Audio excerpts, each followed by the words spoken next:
वर्ष के पहले पूजन करने का विधान नहीं और 9 वर्ष के बाद पूजन करने का विधान नहीं। मानिए, सम्मान दीजिए, लेकिन दुर्गा रूप 9 साल की है। इसलिए नवरात्रि में भगवान श्री राम आते हैं और नवरात्रि में ही मैया का पूजन होता है। ये आज शक्ति परम ब्रह्म परमात्मा की है। आइए, काकभुसुंडी जी थोड़ा भगवान बड़े होने लगे, करवट बदलने लगे, उत्सव मनाया गया। भगवान बेकैया चलने लगे, उसमें उत्सव मनाया गया। चारों ललन अयोध्या की शोभा बढ़ा रहे हैं। श्री दशरथ जी के सुख शांति हर्ष का पारावार नहीं रहा। परमानंद प्रेम सुख भूले, बीथिन फिरई मगन मन भूले।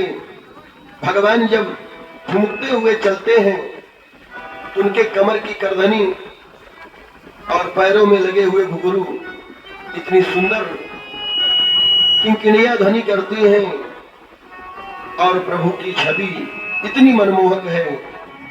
देख करके सब रानियां और चक्रवर्ती जी बड़े आनंदित होते हैं।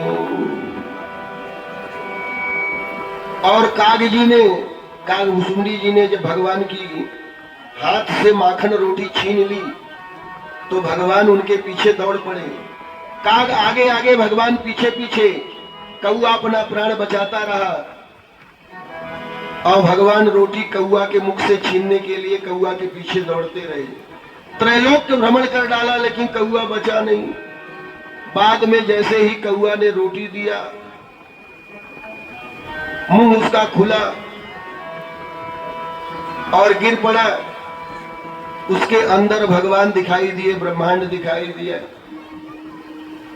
आज कौआ भगवान के पेट में जाकर के समस्त ब्रह्मांडों का दर्शन करता है और फिर भगवान जब मुंह से बाहर रोटी सहित उसको निकाल देते हैं, रोटी सहित भगवान मुंह में रखी और जब बाहर निकाल दिए तो फिर ब्रह्मांड का दर्शन, राम का दर्शन हुआ। काकभुसुंडी भगवान के चरणार बिंदु में बंधन करके कहते हैं, प्रभु अब अपनी माया से मोहित मत करना। क्योंकि जब भगवान के उदर में गए काकभुसुंडी जी ने देखा कि अनेकों ब्रह्मांड है, अनेकों ब्रह्मा है, अनेकों विष्णु है और हर ब्रह्मांड में राम का जन्म हुआ है और वहां काकभुसुंडी में रोटी लेकर के भाग रहा हूं भगवान की। अक्सर छोटे बच्चे को देखो, रोटी लेके जब चलता है तो कौआ देख लेगा तो उसके पीछे लग जाता है रोटी खाने के चक्कर में। तो भक्तों की अद्भुत भावनाएं हैं, भगवान का ऐसा लीला वर्णन करते हैं। आज नामकरण का समय हो गया। गुरुदेव वशिष्ठ को यह सूचना मिली कि नामकरण का समय है, मुहूर्त है और नामकरण होना चाहिए। और चक्रवर्ती जी, माताएं, सब लोग तैयार हैं।